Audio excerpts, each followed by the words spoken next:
Bonjour mes chers amis, les habitués de la chaîne de télévision vidéo La Voix de la Vérité de D. Ahmed Benfissa.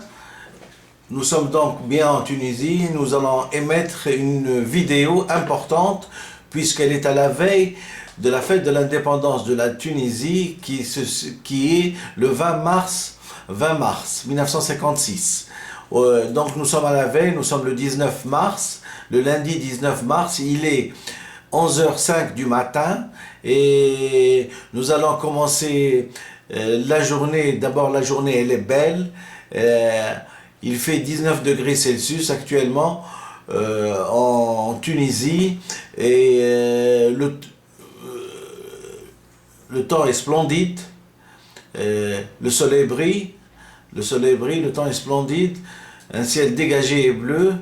Et nous allons commencer, puisqu'il y a une belle petite citation à côté du portrait de Einstein qui m'interpelle, et elle fait partie de la sagesse chinoise. C'est bien à propos, puisque je suis en train de militer et d'actualiser pour les gens, d'actualiser et d'informer les êtres humains sur le maoïsme et comme option politique pour certains pays qui sont restés en rade de développement. Et donc je vais citer cette citation qui me plaît: chaque brin d'herbe a sa part de rosée. Sagesse chinoise. Alors, nous continuons sur notre lancée aujourd'hui. Donc, nous allons émettre une vidéo à partir de Tunis. Et donc, je vais vous la lire.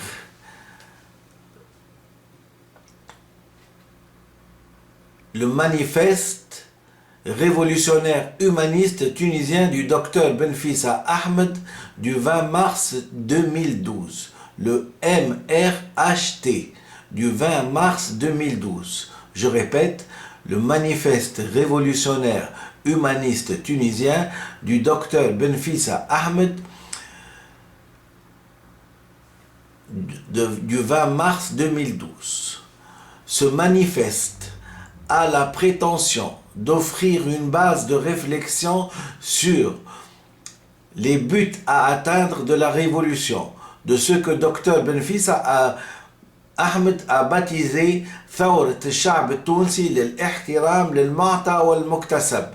Dès les premières lignes du manifeste, vous comprendrez que cette révolution cherche et vise à offrir au peuple tunisien et secondairement aux Arabes l'opportunité unique de devenir à plus ou moins long terme une puissance mondiale respectable. Si certes le chemin est lent et difficile, son seul attrait est que c'est une expérience qui a fait ses preuves. Se poser des questions sur le pourquoi depuis l'indépendance on ne l'a pas emprunté, c'est retrouver et confirmer la théorie de la révolution marxiste-léniniste qui ne vient pas vers vous, mais que vous devez aller vers elle. Le pourquoi de ce retard est expliqué par la conception matérialiste de l'histoire. Toute autre conception de l'histoire est qualifiée par Karl Marx comme idéaliste. C'est de l'idéalisme de croire qu'en remontant le temps, on peut se développer. Cette conception explique tous les phénomènes historiques. Car il est bien connu que les capitalistes aiment l'argent jusqu'à aller au crime. Et quand les pays arabes réunis qui forment par leur étendue, par leur population, un bloc unique et un marché à l'écoulement de la marchandise capitaliste, maintenir une population en dehors du développement, c'est agir en capitaliste et préserver sa clientèle. Voilà, si j'ose dire, la poire qu'on a maintenue au frigo dans un système tabou anticulturel capitaliste.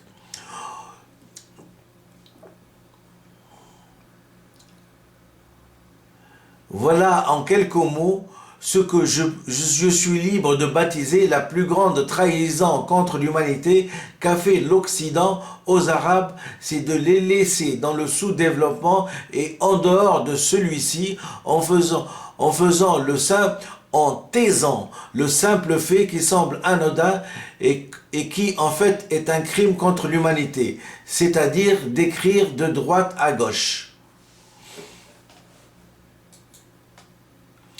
Le manifeste révolutionnaire humaniste tunisien du docteur Benfissa Ahmed du 20 mars 2012. Ce que je vais écrire est un fait historique, puisqu'il engage toute l'humanité, dans le sens où il engage toutes les révolutions du monde, et précisément celle du monde arabe.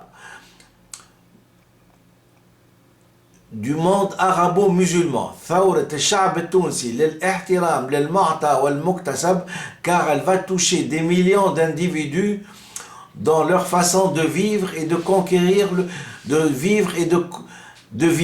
de conquérir le passé. Ils vont se mettre à conquérir le présent et le futur.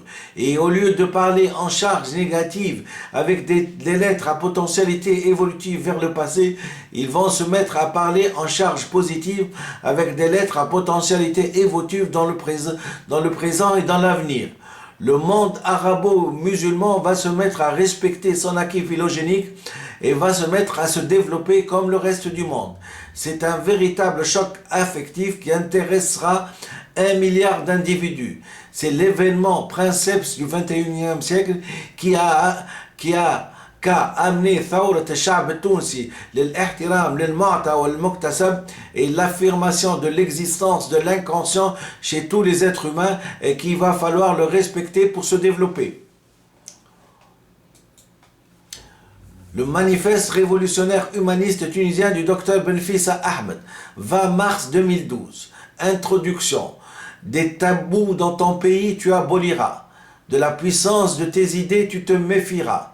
De l'acquis phylogénique tu découvriras et tu respecteras. À tes futures générations tu transmettras. Et de la conquête du passé et de ta vie tu oublieras. Et de la religion musulmane tu garderas, et selon ton désir à tes enfants tu enseigneras, et des écrits coraniques avec la science tu interpréteras, et jusqu'à l'éternité tu respecteras. D'une langue vivante avec ton peuple tu parleras, avec les 5 préceptes de l'islam tu respecteras, et de la confusion entre ton ethnie, ta religion, ta langue parlée tu ne confondras.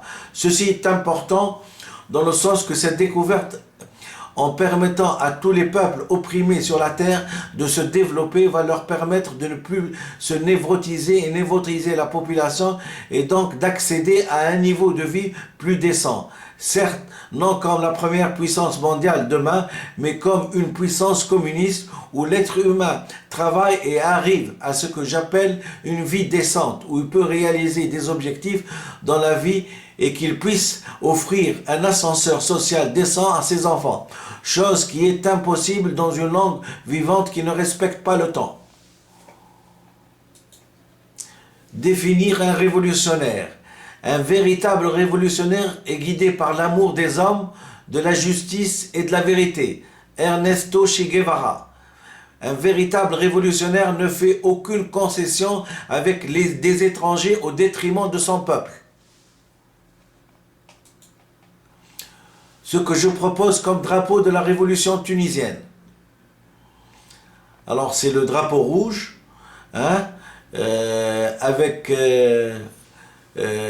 où j'ai introduit, bien sûr pour la Tunisie, le drapeau tunisien avec un signe de solidarité intertunisienne et interhumaine, intertunisienne et pour que la révolution réussisse. Et j'ai introduit la lutte des classes oppose oppresseurs bourgeois et opprimés prolétaires. Karl Marx. J'ai mis ثورة الشعب التونسي للاحترام للمعطى والمكتسب du 14/1/2011. Rappel du signifiant symbolique du drapeau de l'URSS. La fossile et le marteau en russe sont un symbole graphique utilisé pour représenter le communisme dans sa variante léniniste. Il dépeint le marteau du prolétariat ouvrier et la fossile des paysans. Leur jonction symbolise l'union entre les travailleurs agricoles et industriels. il est présent sur le drapeau de l'URSS, sur tous les drapeaux anciens des anciennes républiques de l'Union république socialiste soviétique, comme la République socialiste fédérale soviétique de la Russie, la République socialiste soviétique de l'Ukraine, la République socialiste soviétique d'Ouzbékistan, etc. Sur divers supports liés au léninisme, etc. Donc nous proposons un drapeau pour la révolution tunisienne, bien sûr avec connotation communiste, puisque nous adoptons et proposer une adoption pour un sous-entendu politique, bien sûr, j'ai rappelé ça. Citation révolutionnaire choisie par Dr Benfissa Ahmed. La révolution est un retour du factice au réel. Victor Hugo, 1802-1885. Le sens révolutionnaire est un sens moral. Victor Hugo. La population ne peut faire que des émeutes. Pour faire une révolution, il faut un peuple. Victor Hugo. Je déteste les victimes quand elles respectent leurs bourreaux. Jean-Paul Sartre, 1905-1980. Un homme est toujours au-delà de ce qu'il fait. Jean-Paul Sartre. Il faut un double soleil pour éclairer le fond de la bêtise humaine. Jean-Paul Sartre. Toute aventure humaine, quelque peu singulière qu'elle paraisse, engage l'humanité entière. Jean-Paul Sartre. Plus les hommes sont éclairés, plus ils sont libres. Voltaire. 1694-1778. Les maîtres sont ceux qui nous montrent ce qui est possible dans l'ordre de l'impossible. Paul Valéry, 1871-1946. J'ai tenu ces citations parce qu'elles sont tellement belles. Elles sont tellement belles, elles prédisent l'avenir, elles dictent des comportements révolutionnaires, et ce qui est, c'est assez suave de les comprendre rétrospectivement. Alors j'y vais pour le manifeste révolutionnaire humaniste tunisien du 20 mars 2012.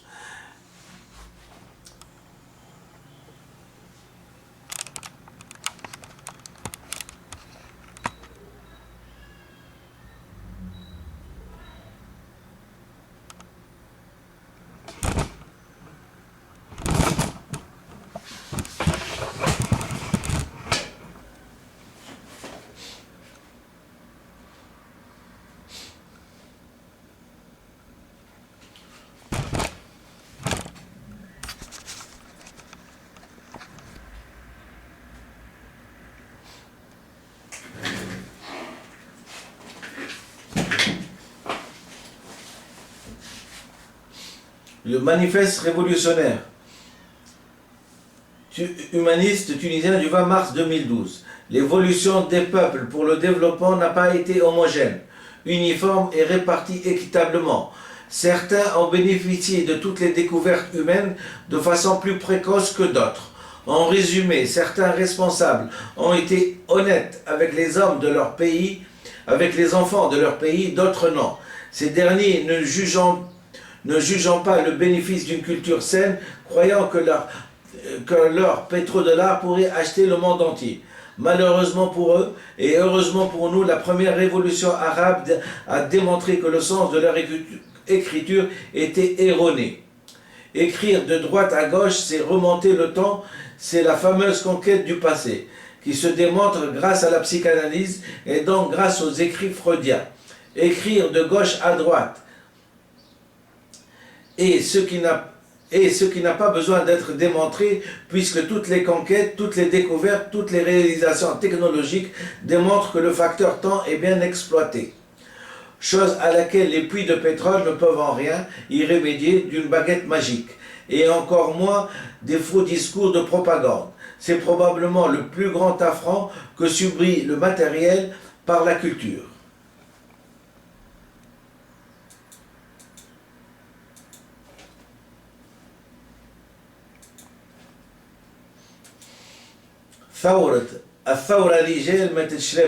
Vive la révolution tunisienne. Le manifeste révolutionnaire humaniste tunisien, le MRHT, du docteur Benfissa Ahmed, du 20 mars 2012. Définition et citation à connaître. Révolution. Qu'est-ce que la révolution? Les dictionnaires la décrivent ainsi. Ensemble d'événements historiques qui ont lieu dans une communauté importante nationale ou générale, lorsqu'une partie du groupe ou insurrection réussit à prendre le pouvoir, et que le changement profond économique et social se produise dans une société. La révolution du 14 janvier 2011 a renversé le dictateur Ben Ali, contrairement à toutes les autres insurrections qui ont été décapitées, comme la révolte du pain en Tunisie du 26 janvier 1976, qui a été matée dans le sang des martyrs par le dictateur inculte Bourguiba. La réussite de celle-ci est que le peuple s'est révolté et son niveau culturel était plus haut, donc la conscience de l'injustice était beaucoup plus diffuse qu'avant. C'est l'élément culturel qui a été déterminant dans la fédération du peuple contre l'oppression, facilitée par les nouvelles technologies de l'information qui ont été déterminantes dans cette révolution, Facebook, portable, Internet, etc. Dans la chaîne vidéo sur YouTube, j'ai pu, grâce à des enregistrements périodiques, retracer des faits historiques importants dans cette révolution que j'ai baptisée ثورة الشعب التونسي للاحترام للمعطى والمكتسب. La genèse de cette révolution que je vous invite donc à voir, c'est ces deux chaînes de YouTube. La lecture de ces textes confirme que l'élément langagier a été prédominant sans être revendiqué, et que la révolution vise en premier lieu à un changement de langue, que le peuple ne l'a pas expliqué par le verbe, mais par les actes, car la langue est un sujet tabou dans les pays arabes. Ce même tabou qui a pu permettre à certains incultes de se maintenir comme dictateurs pour névrotiser toute une population et la mettre au pas pendant 54 ans. Le désir non avoué de la population est donc aussi de disposer des mêmes atouts que les Occidentaux ont pour se développer. Et donc la révolution n'est rien d'autre qu'un désir d'auto-s'occidentaliser. Voilà en quelques mots la volonté du peuple pour acquérir sa liberté. D. Ahmed Benfissa, médecin du monde, blogspot.com. Toute révolution qui n'est pas accompli dans les mœurs et dans les idées échoue. François de Chateaubriand, 1786-1848. J'ai tenu à vous lire certaines définitions pour que vous puissiez bien vous emprunter et comprendre le texte et le fondement du texte. Tabou. On dit que quelque chose est tabou quand elle est sacrée, quand elle est consacrée, quand elle est dangereuse, prohibée, impure et interdite, dans le sens où on doit s'en protéger. C'est la croyance des peuples primitifs aux esprits et aux démons qui a rendu ce phénomène un phénomène quasi général dans les pays arabo-musulmans, et qu'on peut donc qualifier d'anémiste, ce qui interdit toute étude scientifique psychanalytique de la langue. C'est un arrêt du développement de l'être humain à une époque de l'existence humaine. Je ne sais pas si, quand je dis tabou, c'est-à-dire c'est quelque chose qu'on est en train, c'est quelque chose qui probablement est factice et qu'on est en train de... la langue c'est un véhicule. Il faut d'abord se castrer c'est-à-dire se castrer symboliquement de la confusion entre la langue, qu'on parle, entre les Tunisiens, et de la religion. Ce sont deux choses qui sont tout à fait différentes. L'un, c'est la foi, le mu'taqad, et l'autre, c'est la langue, c'est ce qu'on véhicule, comment on parle, ce qui est important, comment on vit. C'est ça. Et malheureusement, nous sommes musulmans et il n'est pas question de remettre ça sur la table. On est musulmans, mais notre problème numéro un, c'est que pour ce qui est de la langue, on a instauré un tabou. un tabou sur la langue. Donc, donc la langue est protégée par un tabou. Et qu'est-ce que c'est un tabou? C'est un interdit. Qu'est-ce que c'est un tabou? C'est un interdit, c'est-à-dire quelque chose de sacré, de consacré, de dangereux, de prohibé. On n'y touche pas, parce que on a peur que les démons vont se, les démons vont nous manger ou vont nous attaquer. Voilà. Et donc je vais encore expliquer pour les peuples primitifs, car le temps, euh, les, les êtres cultivés ont partagé vu ce qui s'est passé. Les civilisations sont partagées en plusieurs types de civilisations. Il y a des civilisations qu'on qualifie de primitives, il y a des civilisations qu'on qualifie de semi-primitives et d'anémistes. Il y a des populations qui sont devenues modernes. Et donc c'est le passage de quelque chose qui est tabou, et qui donc fait appel à des esprits et des démons, et donc qui semble être primitif, avec l'accession à une civilisation scientifique reconnue. Je ne sais pas si vous comprenez très bien l'importance, mais elle est tellement importante qu'elle est presque à l'échelle mondiale révolutionnaire, puisque, comme je l'ai dit tout à l'heure, c'est le sens de l'écriture. J'attaque le sens de l'écriture sans attaquer la religion. Ça n'a rien à voir. Ça n'a absolument rien à voir. Alors, il faut bien s'imprégner de ce terme. Tabou, c'est sacré, consacré, dangereux, prohibé, impur, interdit, dans le sens où on doit s'en protéger. C'est la croyance des peuples primitifs aux esprits et aux démons qui a rendu ce phénomène un phénomène quasi général dans les pays arabo-musulmans. Et qu'on peut donc qu'on peut donc qualifier d'anémiste, ce qui interdit dans toute étude scientifique, psychanalytique, la langue. À partir du moment où la langue est le siège d'un tabou, hein, vous ne pouvez pas faire appel à la science pour étudier la langue. C'est un arrêt du développement de l'être humain à une autre époque d'existence humaine. Pour les peuples primitifs, tabou violé se venge tout seul en vertu d'une nécessité interne. Le risque donc de faire appel à la science pour servir et libérer les générations d'enfants pour qu'ils puissent parler une langue vivante est tributaire de notre vie. Voilà donc de notre vie, de celui et spécialement de ma vie, puisque c'est moi qui évoque c'est moi qui préconise d'étudier la langue du point de vue psychanalytique. Voilà donc notre stationnement et notre arrêt de développement, on le tient à la peur des démons et des esprits. Et si on a peur des esprits et des démons, c'est que on a été dirigé par des gens qui ont peur des esprits et des démons. J'en viens pour conclusion que notre cher président Bourguiba, qui a ramené l'indépendance, il khaf من الغول. Et si Mzal et Zed kan il khaf من الغول. Ou ces deux énergumènes يخافوا من الغول, hein, أما يدخلوا الناس الحبس, hein.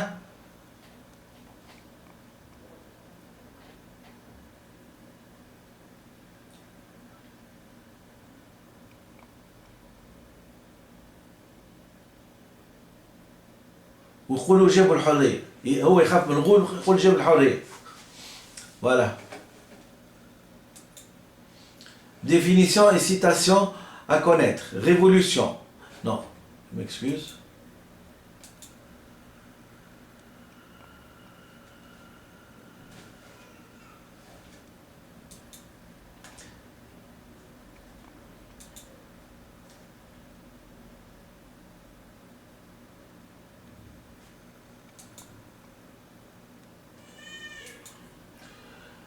Le manifeste révolutionnaire humaniste tunisien du 20 mars 2012. Vive la révolution tunisienne. Vive la vraie indépendance. Vive ثورة الشعب التونسي للاحترام للمعطى والمكتسب.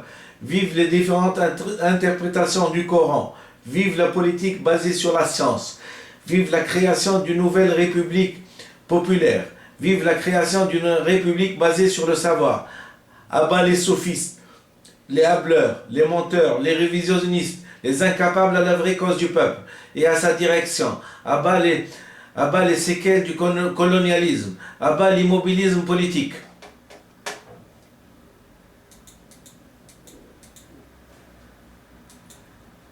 À bas les traîtres à la vraie cause du peuple. À bas les opportunistes, les irresponsables et tous les corrompus des anciens régimes. À bas tous les héros dans les pays et les criminels à l'échelle internationale. À bas tous les vats en guerre qui prétendent agir de façon altruiste loin de leur pays. À bas tous les actes de terrorisme de quelque bord que ce soit. À bas le terrorisme persuasif à distance qui mobilise la haine et fédère le rejet du semblable. Cet autrui démuni matériellement, intellectuellement et militairement. À bas la coopération perverse et hypocrite. À bas la coopération altruiste et humaniste. Vive le despotisme éclairé scientifiquement. Vive le despotisme hypocrite. À bas le despotisme hypocrite. Vive la démocratie populaire. À bas l'obscurantisme intellectuel. À bas la psychologie collective qui ne respecte pas la science de l'individu. Vive notre ethnie arabe et musulmane. Vive l'esprit de discernement révolutionnaire. Vive une langue reconnue par l'inconscient. À bas les sourires et les rires de circonstance. À bas les rires immotivés des déficients intellectuels et donc mentaux. Chacun sa conception de l'état du pays, s'il permet le rire ou non. Vive le communisme, vive la liberté collective, vive la liberté individuelle qui ne nuit pas à l'autre. À bas l'esprit de soumission néocolonialiste au capital. À bas l'obscurantisme religieux. Vive le respect de toutes les religions. À bas le melting pot de la réflexion. À bas l'irrationalité héritée. À bas la débilité réelle ou feinte. Vive la révolution tunisienne humaniste. Vive la future déclaration internationale que j'initie pour que l'OMS, organe de l'ONU, déclare que la névrose mystique est une maladie grave qui atteint le psychisme et qui se caractérise par des idées obsessionnelles à caractère religieux et qui est essentiellement due au non-respect de l'acquis phylogénique et que son traitement n'est pas la coercition mais un cadre hospitalier et que sans ce traitement, elle interdit toute pratique de la politique engageant une société. Le manifeste révolutionnaire humaniste tunisien du 20 mars 2012. J'entends par obsession, idée réfractaire à tout raisonnement, où les thèmes sont uniquement centrés sur la religion et la foi, avec des références religieuses anachroniques à notre temps, et qui surviennent après formatage éducationnel vicié de la part soit des parents, soit à l'école, soit dans d'autres lieux de culte, non encadrés, investis par des prêcheurs de tout genre et de toute religion, oui, toute religion. Oui, parce que ce que je suis en train de décrire maintenant, c'est quelque chose qui est assez diffus. Ce n'est pas la religion musulmane, c'est tout. C'est toutes les religions sémites, hein, sémites qui sont sujettes à ces, qui sont sujettes à fournir des névrosés obsessionnels dans tous les pays. Et donc, comme on dit, il ne faut pas trop pousser sur le côté religieux d'une personne. Il faut, on ne peut pas s'adonner toute sa vie, bien qu'il y a des gens qui sont spécialisés et je les respecte parce que c'est un problème de sa sagesse, hein, mais on peut pas être tous des mystiques. Le mysticisme, hein, et comment dirais-je, consacrer sa vie à la religion ou consacrer sa vie aux interprétations religieuses, aux références religieuses, nous ampute ce temps-là qui est précieux, nous ampute dans nos recherches scientifiques, dans nos capacités à transcender, à découvrir. Et à partir du moment où on a un thème de prédilection sur lequel on peut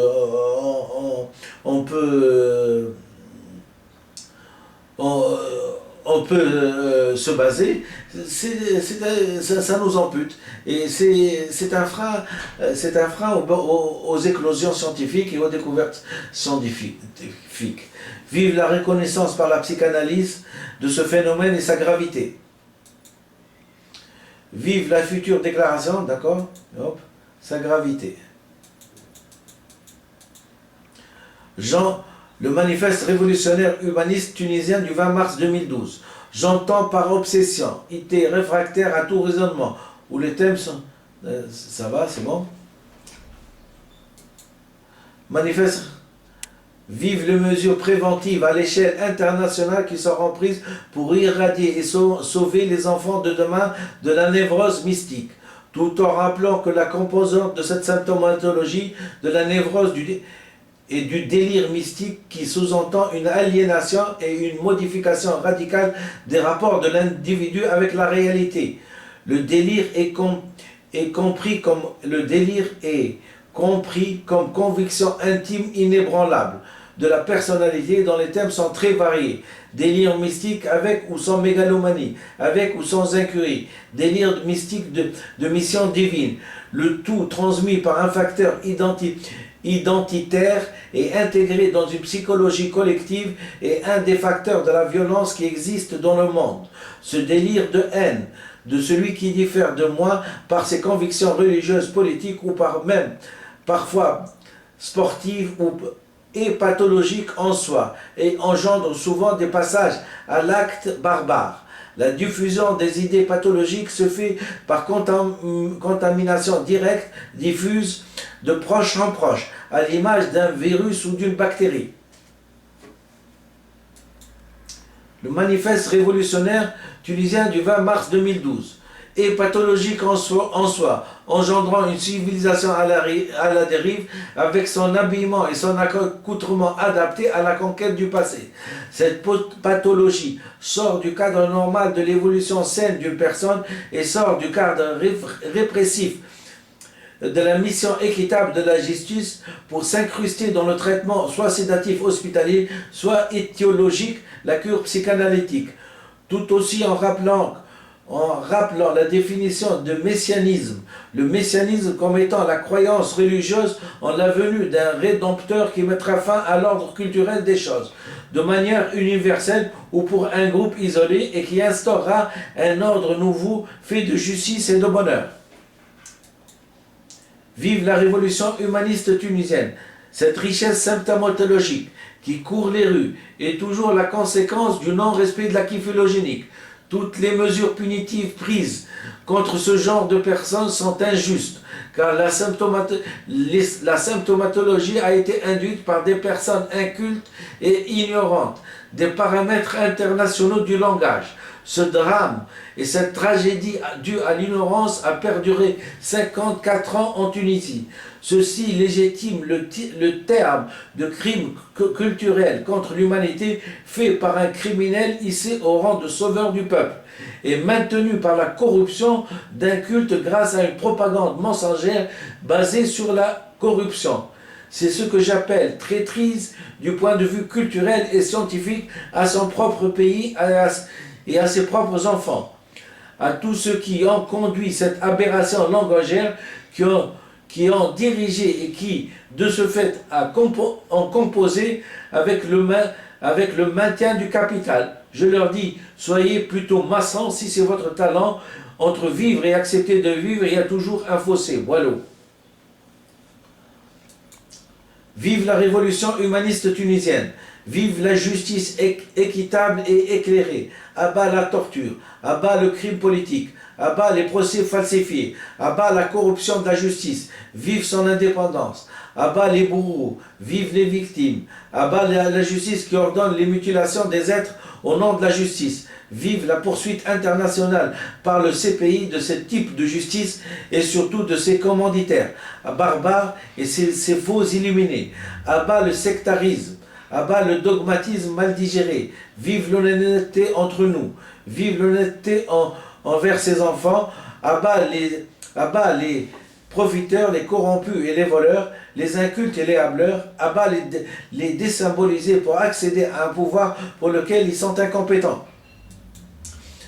Manifeste révolutionnaire tunisien Dr Belfis Ahmed. À bas les nominations administratives recommandées et imméritées de cousinage ou de copinage. À bas l'assistanat, vive l'autonomie. À bas la mendicité d'État, vive le symbole révolutionnaire de la fierté, de la dignité, de la justice et de la liberté. À bas les retournements de veste politiques qui cachent toujours un profit matériel personnel. Vive l'honnêteté matérielle, intellectuelle et politique. Vive les convictions éclairées. À bas les propagandes bourguibistes, benalistes et toutes les propagandes qui ont maintenu les illettrés dictateurs au pouvoir, qui ont fait du mal à leur peuple.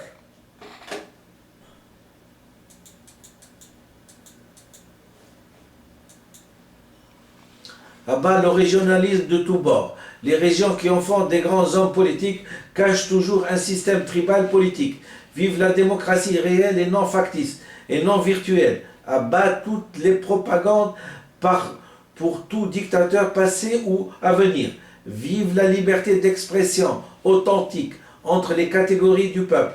À bas l'oppression qui cache l'ignorance. Vive la connaissance. Vive la sagesse du peuple, vive son instinct rationnel, à bas le manque de courage, à bas la malhonnêteté envers son peuple, à bas la jalousie intellectuelle qui cache l'incompétence, à bas les impérialistes et leurs valets, à bas les crapauds de ces valets qui se reconnaîtront sans que je les nomme.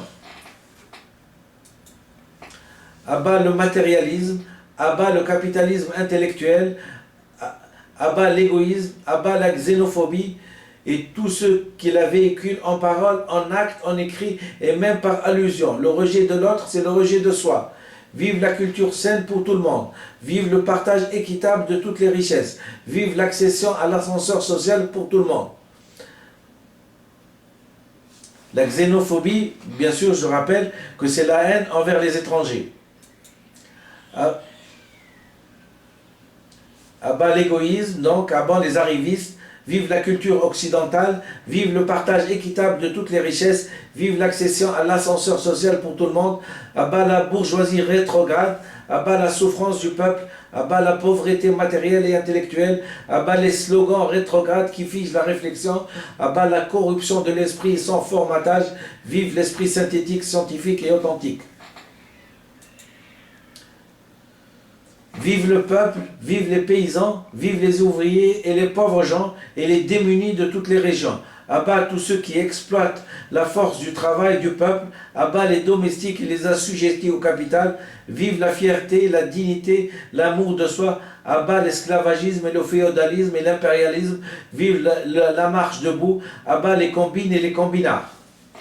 L'impérialisme, la définition d'impérialisme, je la rappelle, est la politique d'un pays qui cherche à conserver ou à étendre sa domination sur d'autres peuples et autres territoires. Les visées d'expansion d'un régime impérialiste peuvent se faire directement ou par des intermédiaires de sphères d'influence. Le colonialisme est une forme d'impérialisme. Donc, bien sûr, à bas le colonialisme.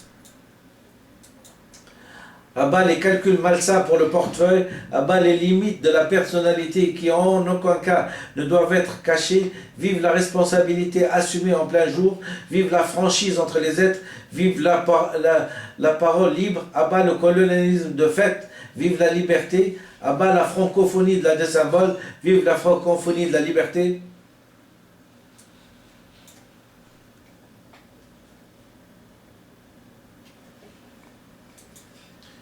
Vive la révolution qui agit pour le bonheur de son peuple, à bas l'hypocrisie sociale, abat le mensonge, abat tous les capitaux qui poussent à ce mensonge, abat les alliances malsaines pour le pouvoir, abat les fausses alliances hypocrites de type loup et agneau pour le pouvoir au détriment du peuple, abat la bureaucratie capitaliste qui pervertit le développement, vive la démocratie prolétarienne qui exige le respect de la loi et le respect du consensus, vive la police républicaine, abat la police partisane et ses structures répressives, abat l'anarchie, vive le consensus général pour les jours meilleurs, sans idées partisanes, rétrogrades, abat l'esprit vindicatif.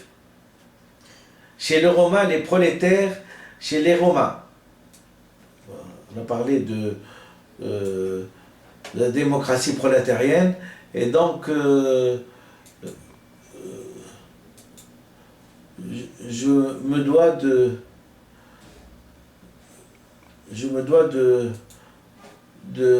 vous expliquer le terme prolétariat. Chez les Romains, les prolétaires sont les citoyens de la plus basse classe dont les enfants étaient la seule richesse. La démocratie prolétarienne, c'est le pouvoir qui est entre la main des ouvriers. D'accord. Vive l'analyse rétrospective juste et scientifique de notre histoire. Vive les procès posthumes qui déclassent scientifiquement les héros de leur place et qui n'hésiteront pas à leur donner leur juste qualification. Vive une réforme agraire juste et équitable. Vive la nationalisation de tous les organes de production. Vive la fondation d'un parti communiste marxiste-léniniste en Tunisie d'inspiration maoïste. Vive le programme maximum de Mao. Vive le socialisme progressif et concerté. Abat les plus-values des capitalistes. Vive l'apprentissage à l'école du petit livre de Mao.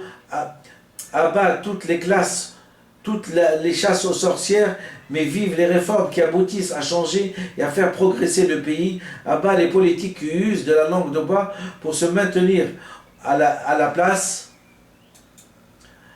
Abat les partis pris mal fondés. Vive le respect de l'homme, vive le respect de l'étranger, vive le discernement entre la politique d'un pays et le citoyen d'un pays.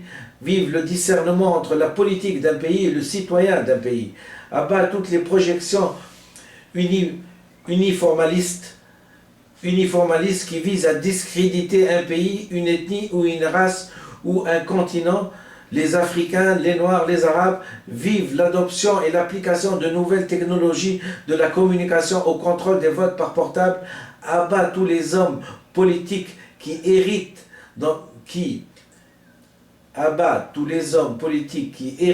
dans le silence les positions haineuses et xénophobes de leurs prédécesseurs. Une ethnie est un ensemble de personnes qui partagent la même culture, la même langue, les mêmes traditions, les mêmes coutumes qui se transmettent de génération en génération. Le concept d'ethnie est apparu dans les années 1930. Il se distingue de celui de race qui concerne les caractéristiques biologiques et morphologiques liées à des ancêtres communs et non à la culture.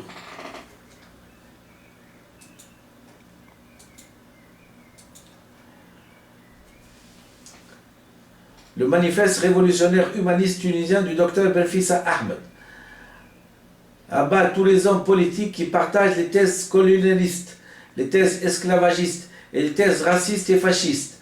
Abat la haine, vive l'amour entre les hommes, vive la compréhension que le développement d'un pays intègre la notion de temps et l'existence d'un pays et son développement se construit pas à pas, et le début de la construction d'un pays exclut toute politique libérale qui va instituer des classes sociales, et donc va instituer l'inégalité, le chômage et donc la misère, ce qui favorise l'éclosion des révolutions. Albert Camus disait « Un esclave qui se révolte est un esclave qui dit non ». Car chacun en nous a une notion de justice très marquée, et chacun en nous, s'agissant de son existence et de la façon qu'il la vit, ne pardonne rien. Voilà le réflexe mobilisateur des révoltes, des insurrections et des révolutions. Tant que l'égalité entre les hommes n'est pas réelle, ils se révolteront. Au sens strict, le fascisme et le régime né de la crise qui a suivi la Première Guerre mondiale, mis en place par Benito Mussolini en Italie, 1922-1945. Celui-ci est fondé sur la dictature d'un parti unique, sur un pouvoir autoritaire, nationaliste et anticommuniste.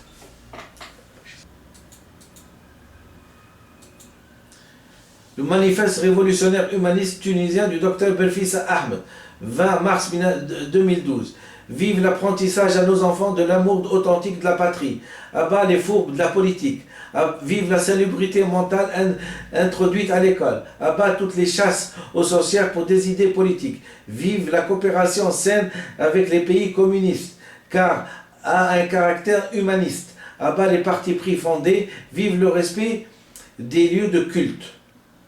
Humanistes. Les humanistes de la Renaissance sont des érudits qui ont soif de savoir. Ils affirment leur foi dans l'être humain, qu'ils mettent au centre de leurs préoccupations, dont ils cherchent l'épanouissement. L'humanisme propose de nouvelles valeurs fondées sur la raison et le libre arbitre.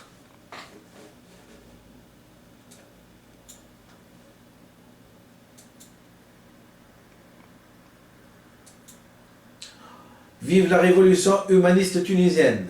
En conclusion, des tabous dans ton pays tu aboliras, de l'inceste dans ton pays tu combattras, d'une langue vivante à ta future génération tu apprendras, de l'acquis phylogénique tu respecteras, de ce même acquis tu t'enorgueilliras et à ta descendance tu transmettras, de la conquête du passé pour ton peuple tu épargneras, de la dignité d'être tunisien, musulman, arabe tu lui enseigneras, de tes vrais amis, de tes vrais ennemis, pour l'éternel tu distingueras, des vraies valeurs à ton peuple tu enseigneras, et des vrais ennemis tu débusqueras. Et c'est seulement par la culture que tu le pourras, et de ce rayon du soleil avec tes frères arabes tu partageras, en distribuant le traité du langage déposé à l'ONU, légalement tu l'auras. Vive, vive, et hommage à tous les vrais grands hommes qui ont contribué par leur écrit et leur savoir à faire évoluer l'humanité vers un degré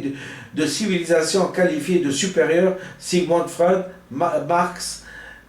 Karl Marx, Frédéric Engels, Lénine et Mao Tse-tung. Bénis soit leur descendance. Et j'ajoute à tous ceux qui... Le manifeste révolutionnaire humaniste tunisien du docteur Belfissa Ahmed du 20 mars 2012. À bas tous ceux qui auraient pu contribuer à un monde meilleur et qui, par leur silence hypocrite et complice, ont contribué à criminaliser l'humanité et à en rire de celle-ci. Quelle mal-gaieté si triste et si profonde que lorsque l'on en vient à rire, on devrait en pleurer. Notez bien, ce manifeste ne vise aucune personnalité vivante de n'importe quel pays ou parti politique, ne vise aucune personnalité en exercice, ne vise aucune haute personnalité politique, ni président, ni roi, ni général, ni ministre, ni éminent érudit, a seulement comme prétention d'aider un peuple en voie de déperdition, de lui indiquer un chemin pour que le sang des martyrs de sa révolution serve à la Tunisie de demain et ne serve pas à des futurs dictateurs toujours candidats à la place. Docteur Belfissa Ahmed. Il n'y a que deux grands courants dans l'histoire de l'humanité. La bassesse qui fait des conservateurs et l'envie qui fait des révolutionnaires. Edmond et Jules Concours.